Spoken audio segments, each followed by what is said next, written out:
Hey guys, Chinea here. Welcome back to my channel. I am going to be doing a requested video today. This was requested by, actually the first request I got from this was by Nigerian Food Recipes. It has since been requested by a couple more ladies, so I figured let me just get it done now. I'm doing an outfit of the day with this whole outfit. So I don't know if it'll come out exactly as I had it tied in the outfit of the day, but I'll try my best. I have to let you guys know though, this is not my profession. I am an amateur in this. I just do it for me. I don't tie it on people, but since it was requested, this is how I do it. All right. So you get your material. The one that I have is a shoke material.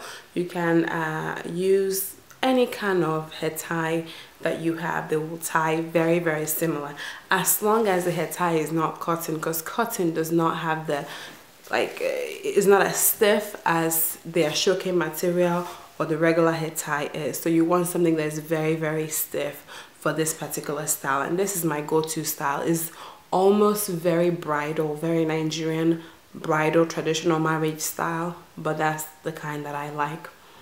Okay, so I'm going to get some of this hair out of the way because I want the whole hair completely off my face. So you begin, this is the material that I have.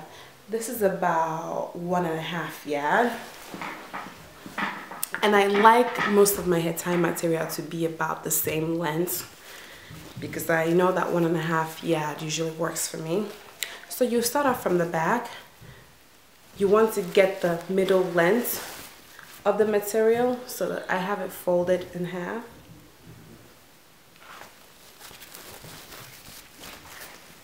And you want to grab this by mid-length and then start from the back. And you want your whole hair out of your face. So when you tie it from the back, you want to crisscross in front, so like so. But I'll show you guys how to do it slowly. So you want your head scarf just crisscrossed on the front. And I apologize, I can't really see. Hopefully you guys saw that. So you want the scarf crisscross on the front like such, and don't worry about this whole thing here going on. You're going to have the opportunity to kind of mold it to your liking. So once you have the material crisscross on the front, you want to gather it at the back, and this is how I do my gathering.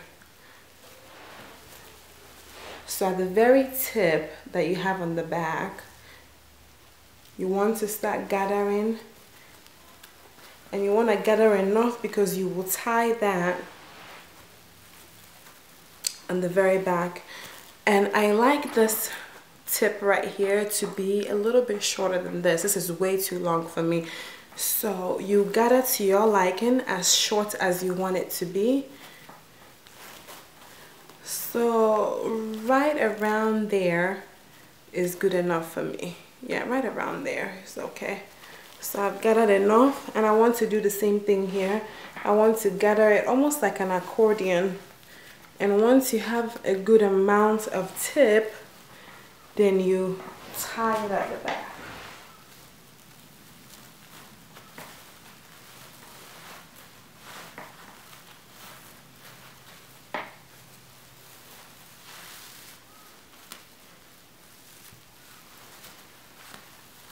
And you want to tie it twice so that your head scarf doesn't come out when you're doing your dancing or moving around. So at this point, you have your tip, and you have your tip right here. It's not showing quite well, but once we're done molding it, it will definitely come out. The beauty will definitely show. So I like to have my earrings out. I see a couple strands of hair showing, so I'm just going to push that back in because I don't want any of my hair showing. And this is not to say that you can't have your hair showing. You can tie this exactly however you want it. And when you start molding, you want to mold the one in the back first, okay? So that the one in the front will just kind of follow through. And at this point, you basically want to build your steps, as I will call it. And I don't try to get too crazy on the steps in the back because that's not the most visible part of this head tie. It's actually the one in the front. So I put all my energy on that one.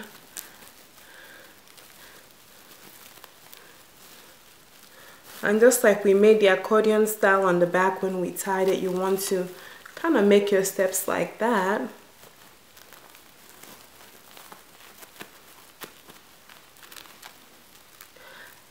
And I think the more you play around with it, the better it looks.